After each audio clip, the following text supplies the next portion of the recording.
Hey, and welcome to Anne's Norwegian Knitting, conversations where knitting meets culture, heart, and history. I'm Anne, and in this podcast, we're going to slow down stitch by stitch to explore the stories, the traditions, and joys that live in our knitting. Sometimes it's going to be just me, other times you will meet Steph, and other times again, I will be joined by friends, colleagues, or special guests. But always, always, always with yarn in hand and curiosity at heart. Thanks for being here. Let's dive into the next episode. Okay, we are live again. Another Wednesday. It's not actually, it's Friday when we record this. But there's another Wednesday and there is another podcast recording coming to you. Episode coming to you. I'm Anne, and I'm here with... I'm Steph. Yeah, as always. And today we're doing something for the first time. For those of you listening in the normal, ordinary podcast channels, we are actually recording this on video as well. We are not going to do all the episodes on video, but we're going to try. But we can't promise. What we will do is that they will be posted on, moving forward, we will post it on YouTube as well, for those who want to watch it while we talk. And I think even the ones that we record without video, we are going to post on YouTube, but with a still picture, so you can just listen there if you want to. But that's just me being a bit premature here, because we're testing out something new now. Okay. We have to do hair and makeup when we do. I have my best Snow Bunny 1980s hair going on today. And I washed my hair today. I normally don't do that every day. So today I thought, okay, I'm going to be on camera. There are quite a few listening who know me from the inside of Anne's Norwegian Knitting. And I tend to show up with my hair in complete chaos and no makeup. And then I do my thing. And I really don't care what I look like, because it doesn't matter. My knowledge has nothing to do with what I look like. Right? And we're like family in there. And you can show up as to your family looking like the day has happened. And sometimes I show up like that too. Yeah, I sometimes show up late at night looking like I'm not sure if I even started the day, but that's another story. Anyway, I'll talk about what we're wearing. We're both honoring the mountains today. Yeah, we are. This is what I called the Hemsedal sweater. Mine is in charcoal and yours is purple. Purple. Yes. Yeah. And there is a reason. This one is a model. This model here lives within the mountain journey. We have 3 journeys, for those of you who don't know it. And the mountain journey is the first layer. That's where we take you to the mountains to give you the overview of Norwegian knitting and culture and experience. Mainly knitting. If you listen to us a few times, you know that there is more than knitting to all this. We'll find that out today. Yes, exactly. And the reason why we're wearing this, and this is not planned, but we had the same kind of thinking, I think. 1, it's cold where you are. 2, it's cold where I am. But I think you are colder than we are. That's not important. It is cold. But the subject that we're going to talk about today I thought it requires the Hemsedal sweater. I've been living in this sweater because it's so great. But it does. It does. Yeah. Because today we are going to talk about the Winter Olympics and knitting history connected to that. Because the Winter Olympics, for those of you who are not into it, the Winter Olympics starts on February 6th in Italy, Europe. Yeah. And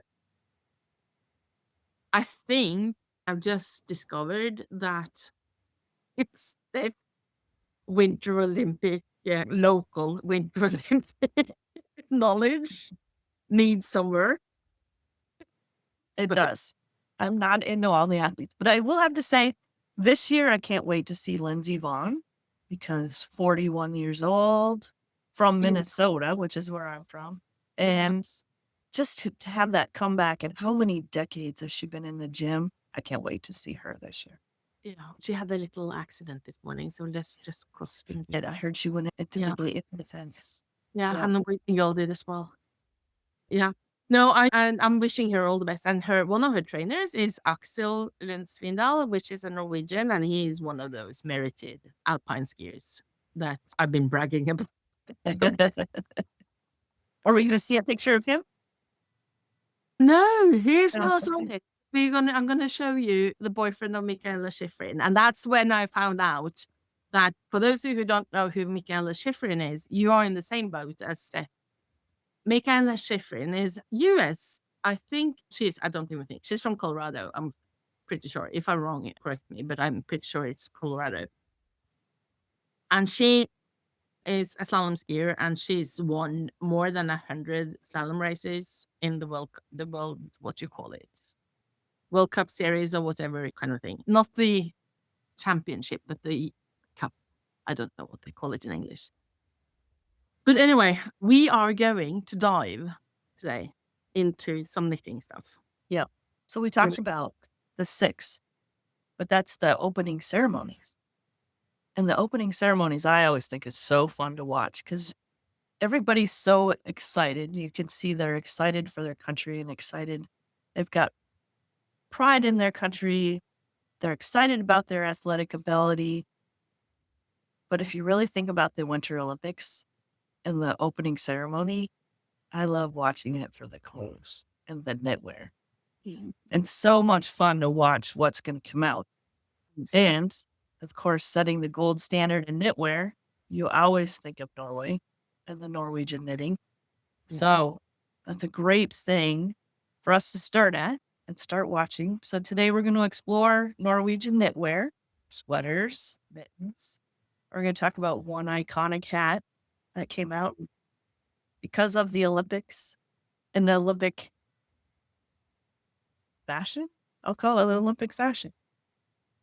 Yeah, but I think it is. I mean, we're going to get back to this, but I think it is because it's like in 1994, the Olympics were in Norway, and that sweater was last year relaunched, updated it slightly, and relaunched here in Norway, and it's taken off completely. It's something about because if either you're into knitwear or you're not. There's always going to be people that are not into knitwear. If you're listening to this podcast, you probably are. So in that sense, I think we can definitely call it fashion. And what we see in Norway anyway is that every year when there's a world championship, especially for the Olympics is one thing, but also the world championships for cross-country skiing very often has its own new knitted design sweater, often more than one, but there's one official one.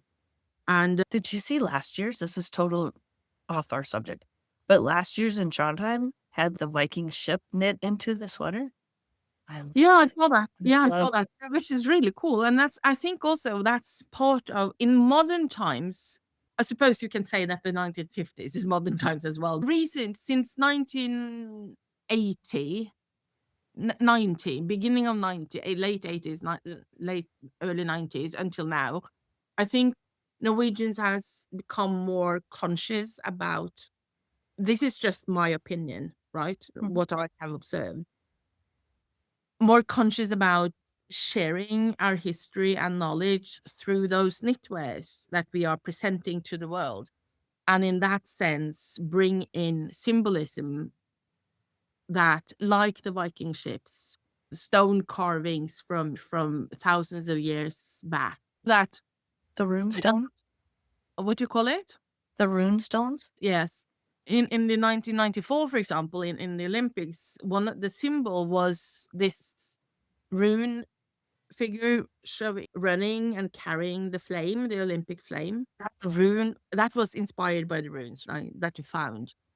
And I think you see all this and you see the carvings from the Viking times, and you see we go back in history and we include it into our designs. And I think that has become more, I see it as it has become more obvious over the last few decades. It probably was there before as well, I think. Yeah, I think you always brought forward your symbols. In the Marius sweater, you have the X, the cross that protects you. So your symbols always came forward, but now it's more storytelling than symbols. Yes, that's true.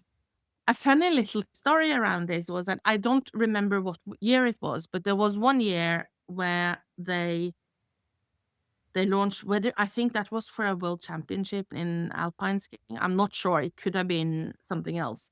But I remember some alpine skiers wearing it during this particular sweater for a commercial.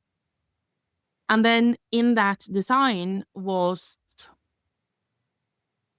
the sun symbol. It's called, oh, there was a heart coming.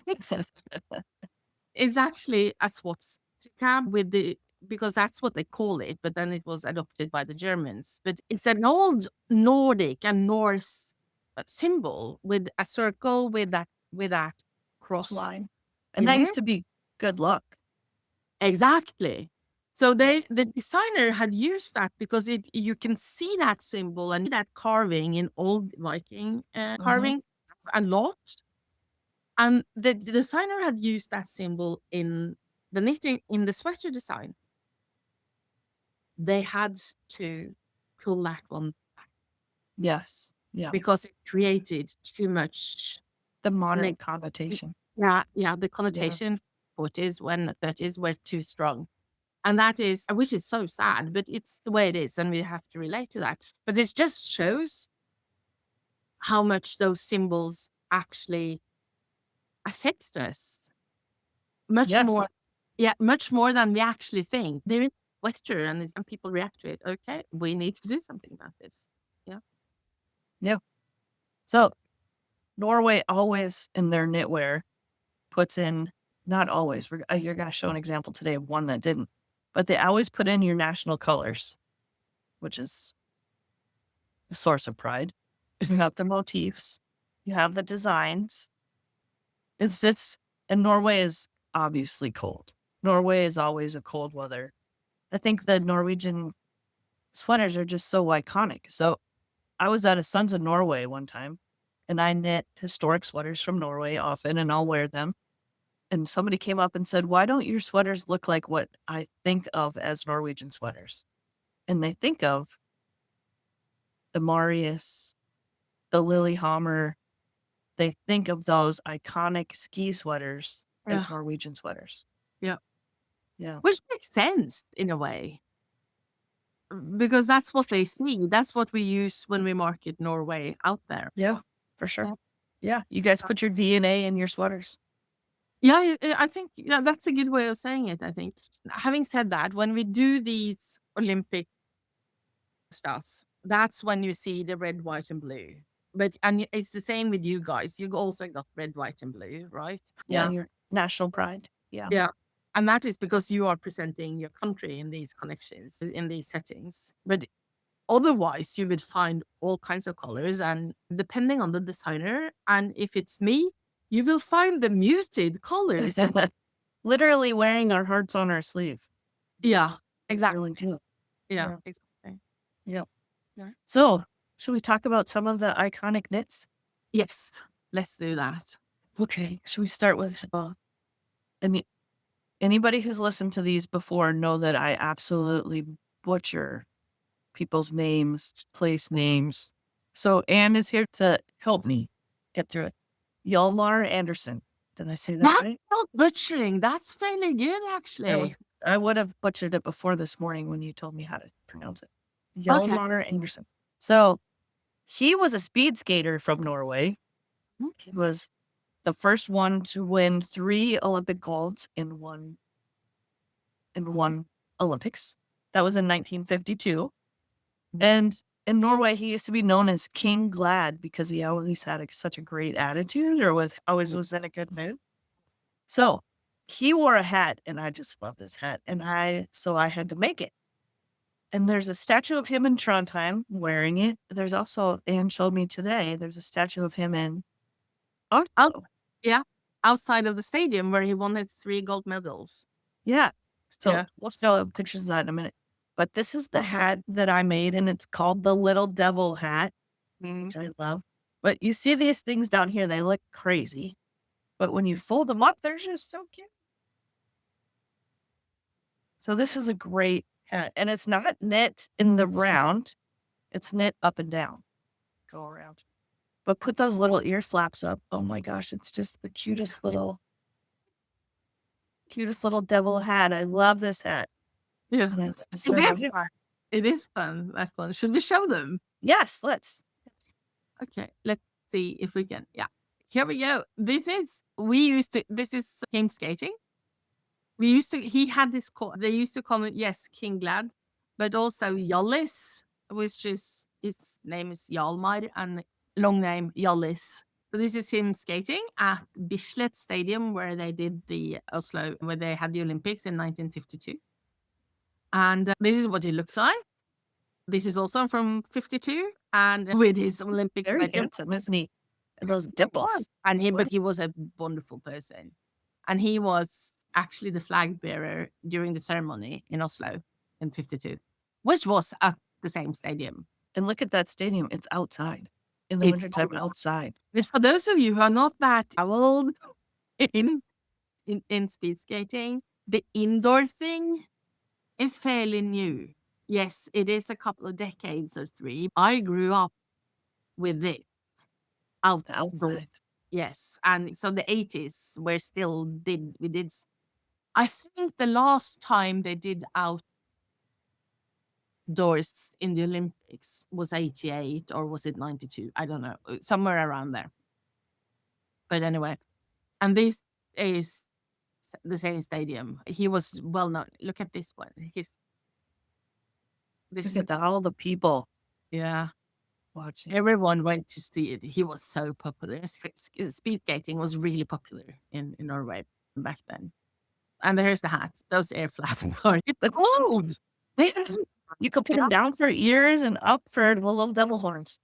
So this is the stadium, and here he is outside the stadium. There is another one in Trondheim which is his home place, but this is outside of the Bislett Stadium. And this is in the Viking ship at Hamar from the 94 Olympics, but this picture is not from the 94 Olympics, I think. Maybe it was. No, it must have been late. And maybe it was. Oh, there are no people in there, but anyway. But this is Olav Koss. He didn't wear that hat, but he won everything in 94, apart from that one thing that this American, I can't remember his name, Dan something, was amazing person, won. But anyway, so that's the thing. Yeah, this is his sweater. Do you see? This is the sweater. Do you see that? Do you recognize it? Oh, yeah. Yeah. Well, that's very and cool. That's Blue Devil's hat that is over there. Yeah. Yeah. So if anybody has the opportunity, it's a fun hat to make. I recommend it. It's a fun, and the history behind it is so fun. And to just know his attitude was so good, and he was so good at his sport. I've seen pictures of him online with his kids, and he just was a great all-around person. Yeah, he was a great all-around person. End of story. He really was. Yeah. And his little hat became iconic. I love it. Yeah. Love it. Yeah. All right. You want to talk about the history of Norwegian sweaters through the Olympics a little bit? Should we do that? I did find something yesterday, which was really cool, because what happens is that the ones that it's always Dale of Norway that makes these. It has been since it first started, and it started in Cortina in 56, when it become really official. Yeah, Bitten Eriksson is that designer of the picture that you're seeing on your screen right now.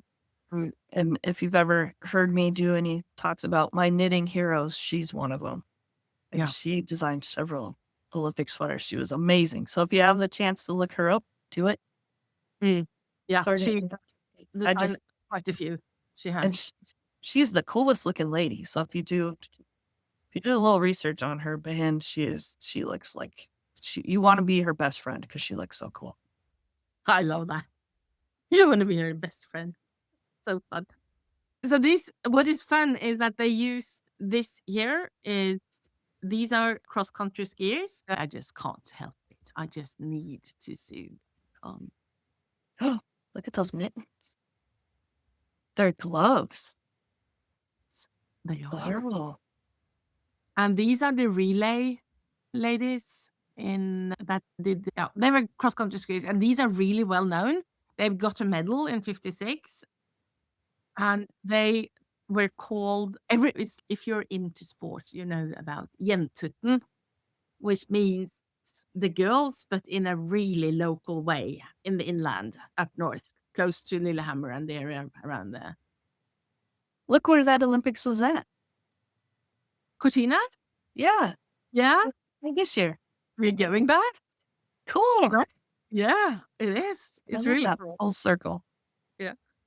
Definitely a full circle moment. So these here they were really well known, all of them. Everyone knew about them. And they used the athletes to show off the gear, right? The sweater and the mittens. The mittens were probably part of it because it looks like they have the same, not mittens, gloves, right? Then in 1960, this one was the one. The blue is not very Norwegian, but still, it's blue.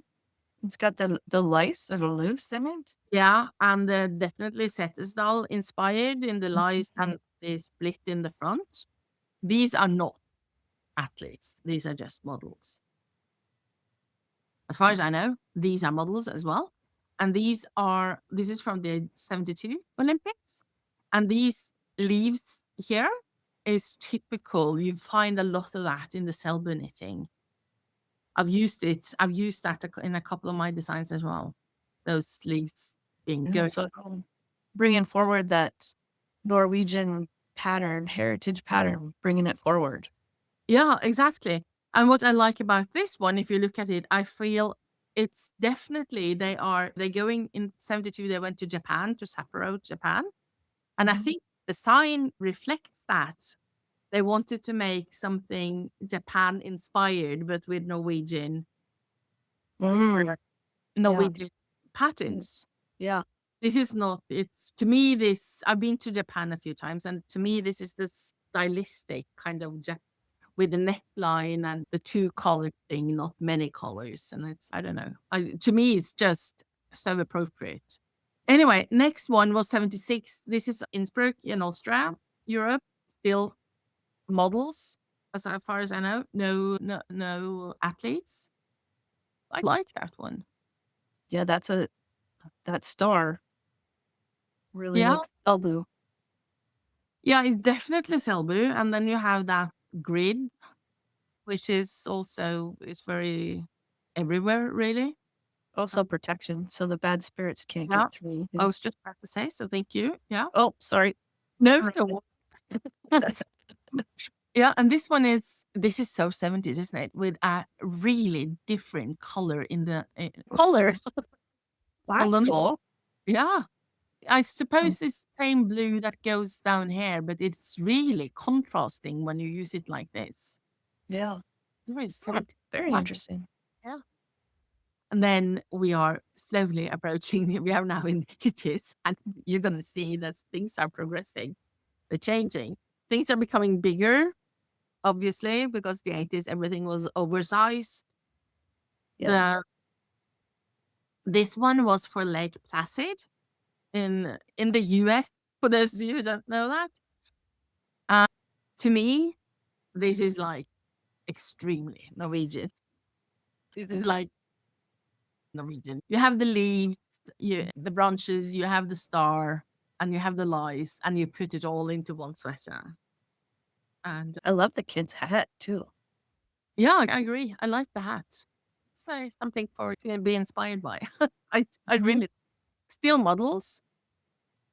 And then you have the Sarajevo, former Yugoslavia, in 84. This one is actually knit. People are still knitting that one. I see that one a lot. Not a lot, but I do see it.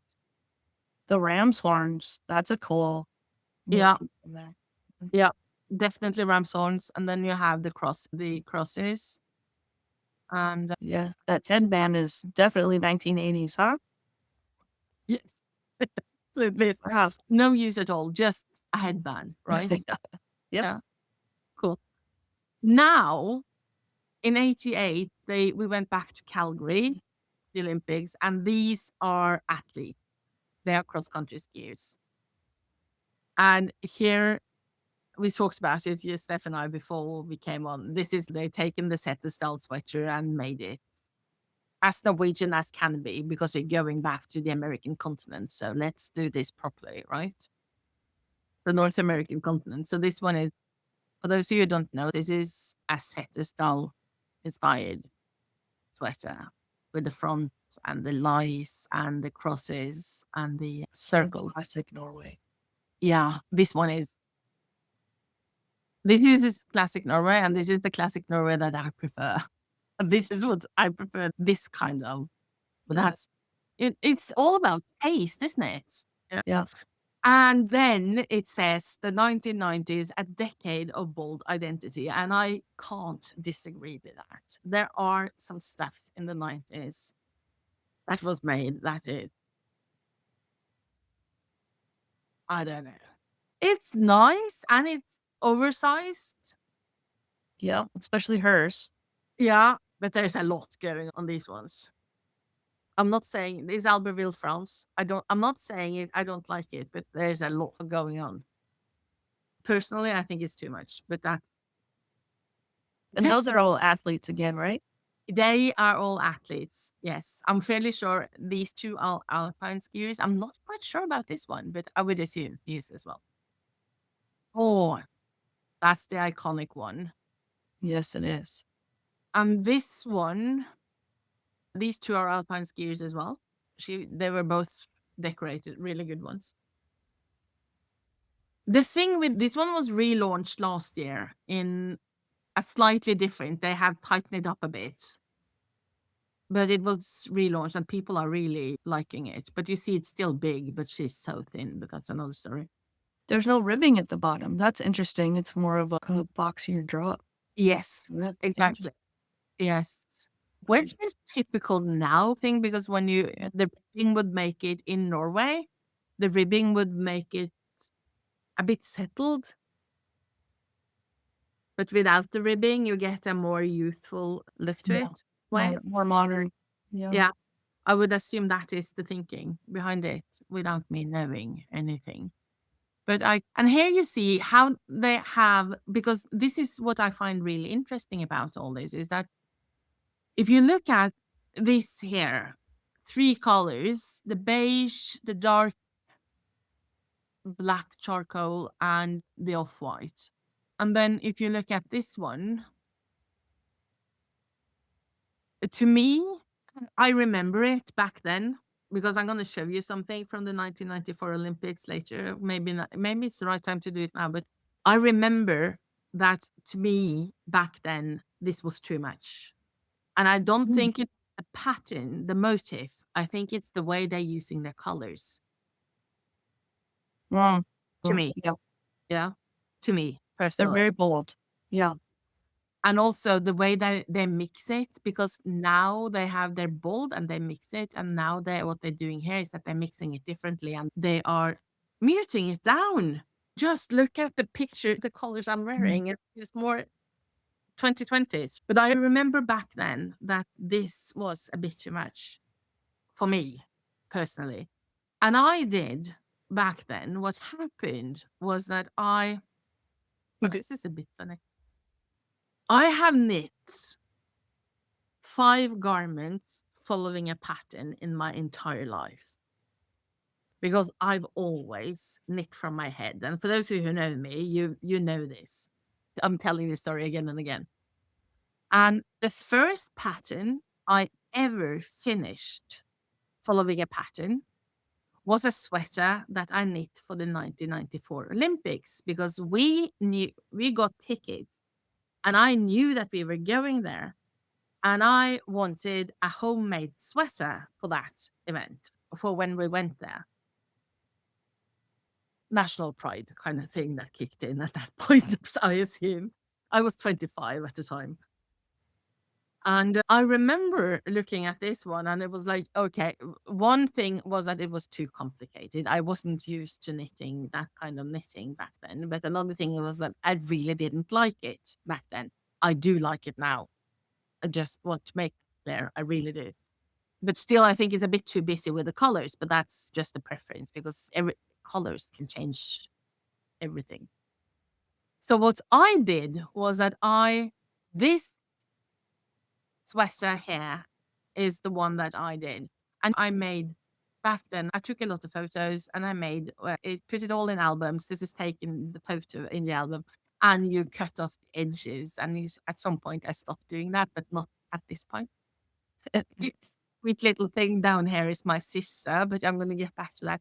And here, because I made this one, and this had this square opening in the neckline. Do you remember the Pierce Book sweater? Okay, I'm going to show you that one. Oh, that is a square neck. Yeah, this one. It was really extremely popular, this one. And he was a designer in Paris, a fashion designer, and he's a Norwegian. And he was a accomplished and esteemed fashion designer living in Paris. And he designed this one. This was extremely popular. And this sweater here had the same kind of neckline. They've taken an old pattern with the Selby rose, obviously. I didn't know it was called a Selby rose back then, and I couldn't care less. I wanted a Norwegian sweater with a square, because back then I couldn't stand tight necklines. This one is not tight, by the way. But anyway, so that's mine. I made this to follow the pattern all the way through, stitch by stitch, for the first time ever. My sister, as you can see, this is the same charming little thing down there, has a Settestall sweater on. This is the same with my grandma's, because my grandma the Lillehammer Olympics were split into between three towns: Lillehammer, Gjøvik, and Hamar. And my grandma lived in Gjøvik, and we stayed there. And then we were going to Hamar and to watch the speed skating. I'm going to show you that in a second. And then we took the buses from there to Lillehammer and saw ice hockey in the evening. And then we took the bus back down to very late. And it was very cold. And I'm going to show you. So anyway, so she wore that one. And this is the fun part, because I had this one. My sister had this. Then my dad totally denies, because he was too warm. So he could settle with a bought vest. But my mom made this one for this event. Another 2-color thing. So there you go. We were all dressed up for the Olympics, and it was really, we left, this is at my granny's place, and we left the place really early to get to the Viking ship arena. And it was extremely cold, and we did bring our flags, because we Norwegians do that. We always bring the flags to events like this. We had the official caps in different colors. This is one of the official jackets that I bought. It's like, we would never do that today. But it was so cold. And this hat here was also part of the official collection. So my mom bought one of those traveler's hat from back in history. Everything in the 94 Olympics were really bringing back old traditions and crafts, and they were trying to highlight Norwegian traditions and crafts during that.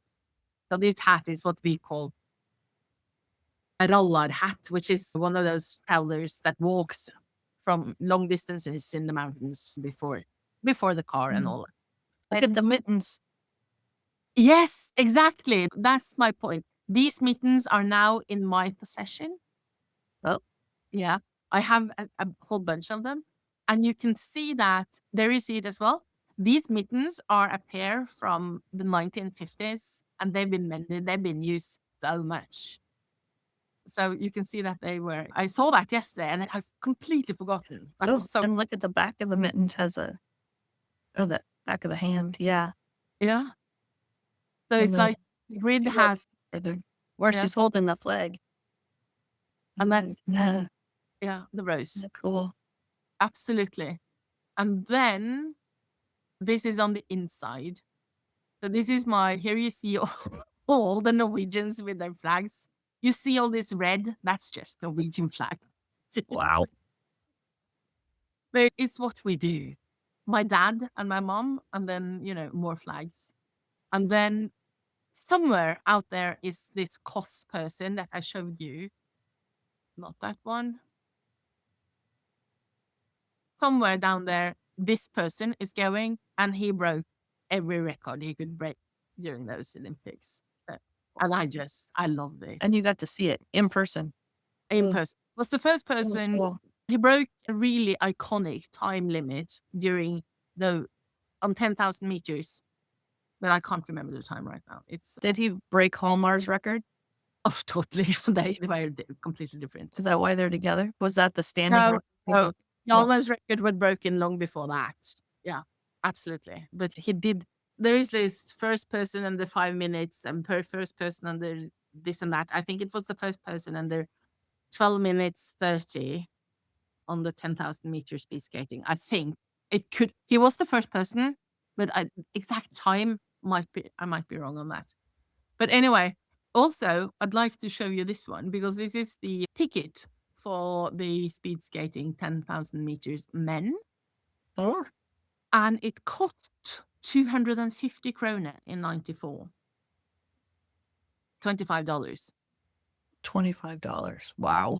In today's value, that would have been 500 krona, $50. So that wouldn't have been too bad. No. So the prices on these events have increased not exponentially to the inflation, No, much more. but exponentially to probably what it costs to. And supply and demand. Yeah. High demand. And also it has grown out of all proportions, these Olympics. So it's extremely expensive to host it, isn't it? So anyway, yeah.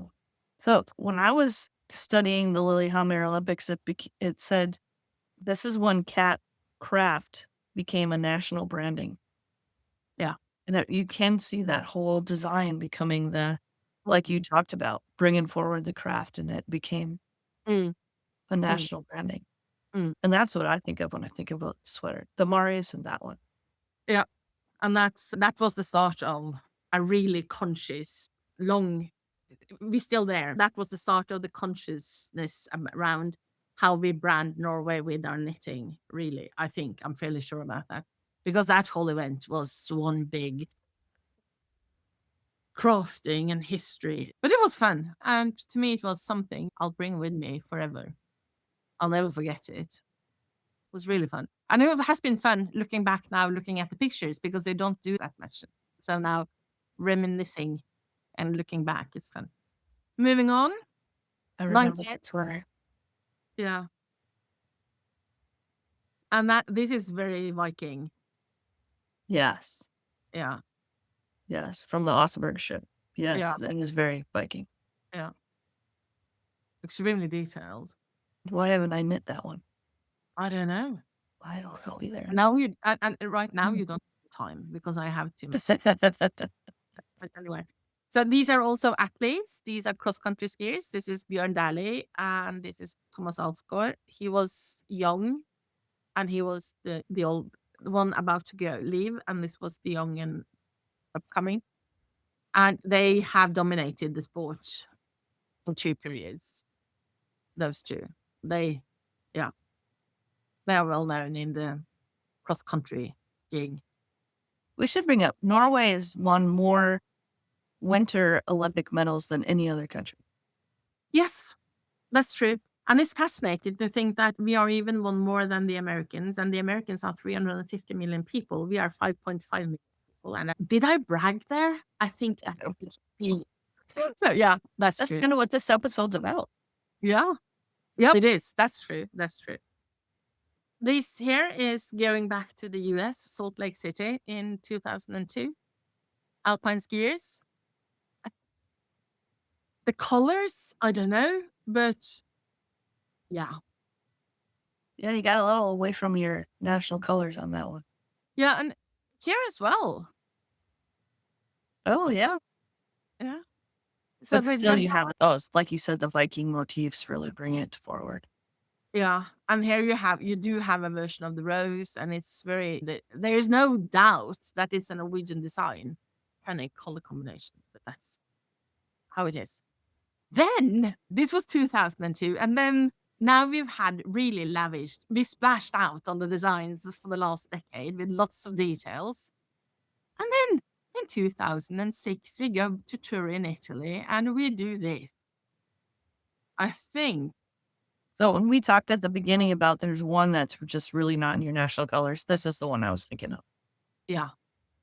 But I also think that this one also reflects the fact that we're going to Italy, which is the fashion, the high fashion, and they are all about, the Italians are more about simplicity in lines. They can be, today they are, if you look at the architecture and stuff, there's lot going on. But they are it's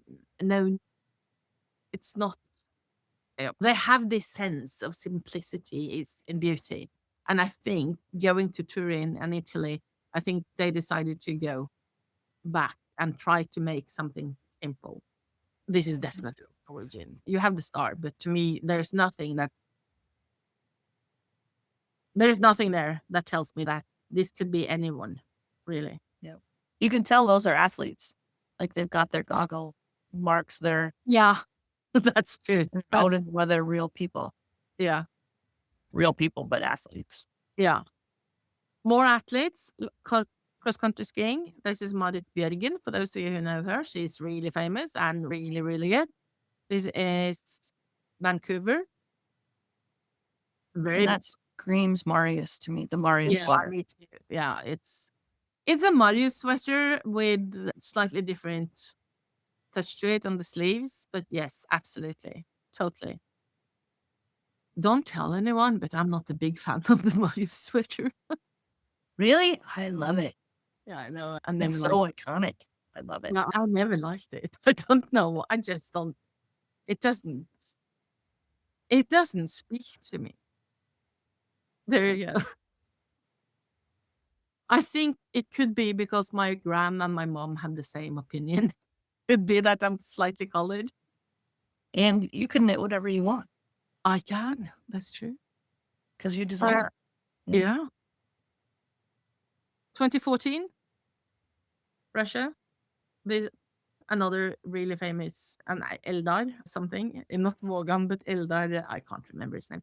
Both esteemed skiers, cross-country skiers. This one is, yeah. She was actually out. Do you call it doping in English? Oh. Like, yeah. Yeah, no, she didn't chuck, but she had this she has this problem with her lips, so she used this lip balm thing that she bought down on the continent, and she was out for 1.5 years because of that. Oh, for a lip balm? There's something in that lip balm. Yeah, there was something in it. Absolutely something in it. Oh, that's too bad. It was a big it was a big fuss around that. But she's the sweetest. Quite honestly, some people call her that she'd say that she did it deliberately. I don't think she did, but that's my opinion. South Korea. A bit, to me, this one is a bit. So is there a fade underneath the white stripe and then a black stripe and then it's like there are lies that are more random. Interesting. Yeah. That fade look. To me, this looks more manufactured than the others. Yeah. 2018, and then they also showing off they made one for Tokyo, Japan in 2020, 2021. Don't know why, because Japan at that time, it's normally really hot, but there you go. This one as well, it's the 2022 Beijing, China. To me, looks a bit manufactured in a way. Yeah. Yeah. It's getting away from the hand knit look. Yeah. And then we are going back. This is then this year, they're going back to this one, which is, again, something that it looks like something that you can knit to me. Because the previous one looks like something that you can knit it, but it's not really knitwear. But this one is something that you can sit down and actually make. And you're back to the Eye of God symbol, which is a Old Norse symbol. Yeah. So you're bringing back those symbolisms again. Yeah. I like that one. Yeah, me too. And I like the simplicity of it. It's different. It has Norwegian heritage in it, but it's very different than what we traditionally think about with Norwegian sweaters. Yeah. Taking those Old Norse symbols and bringing them forward. I love that. I agree. Totally. I agree. I totally agree. And here as well, I'm fairly sure this is an athlete. I'm not quite sure about these, but his is a Paralympic Cool. alpine skier. Yeah. This chap here is Alexander Aamodt Kilde, and he is the boyfriend of Michaela Schifrin. They've been together for years now, and I think actually they're going to end up together as well. Does he an athlete or a trainer? He's an athlete. He's an athlete. He looks older. He's in his early 30s. Yeah. Yeah. Weather. Yeah, weather. These guys are living outdoors, aren't they? Oh, I like this hat. Yeah. Okay. Yeah, okay. Okay. All right. Yeah, all right. All right. Seth. Matthew McConaughey. Yeah. So He would say it differently though. you would. Just to sum up, so Norwegian knits in the Olympics. They are identity for you guys. Like I said, it's like bringing your DNA forward. They're traditional. They show that you value craft in Norway, which I love. They are definitely Nordic, North, cold weather, iconic. And they show how much they respect their own history and their past. I like that about the Norwegian knits. So I just want to show one more thing. Okay. This year's USA opening ceremonies hat. The real one has ear flaps and tassels, and I made this one for Mike, so it doesn't have that. I'm still making mine. But look at the iconic Norwegian symbols in our USA opening ceremonies hat. I saw that hat and I was like, oh, I have to make that. Yeah, I totally get that. Yeah. So Mike and I will be wearing our opening ceremonies hats on the 6th for sure. And probably for the whole thing. I'm going to put on all my knits and then just sit. No, I can't. But anyway, and this we have been showing for those of you who are listening, trying to listen up to this podcast as a podcast. This particular episode actually needs to be watched. Yes. Yes. Yes. And after watching this, I would assume that you understand why we decided to make a video recording of this one. Yep. It would be difficult not to do a proper podcast episode on this one without showing. So, but that was fun. Anything else? Fun. I'm going to be recording the opening ceremonies just because I want to see the clothes. So funny. I love the anticipation in their faces, and that's fun too. But No, but I agree. It's always the clothes, but I think because the winter ceremony very often is outdoors, you don't see the beautiful knits that well, depending on where you are, obviously. Yeah. But this being in Italy, I would assume it's not that cold. You never know, because it could be one of those cold waves coming in. But so there could be some open jackets so that you see what's going on underneath. Yeah. Hats, mittens, my fingers are crossed. Yeah. Cool. Love it. Okay. This one was so fun. I can't believe it's time already. Yeah, that was an hour almost. Yeah. This one was really fun to research and look at that. And then I would deep dive and look at all these patterns, and oh my gosh, it was fun.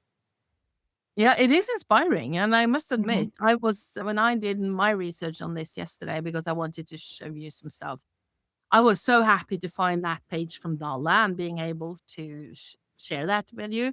I know you guys call it Dale, but it's Dala.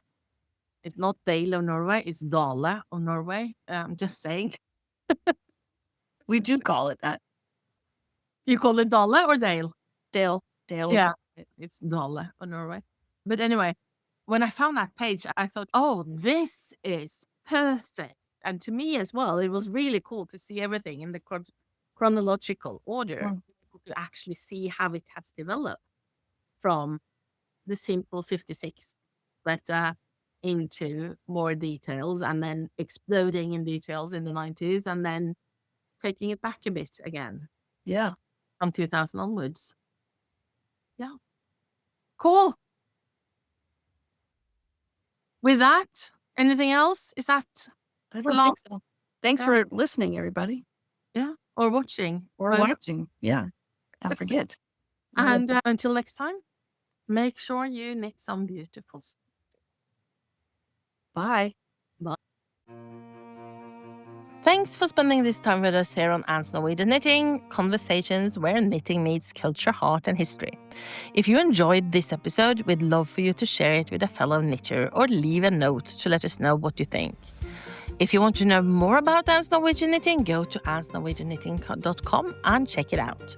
Until next time, may your stitches be steady, your yarn untangled, and your heart full. See you in the next episode.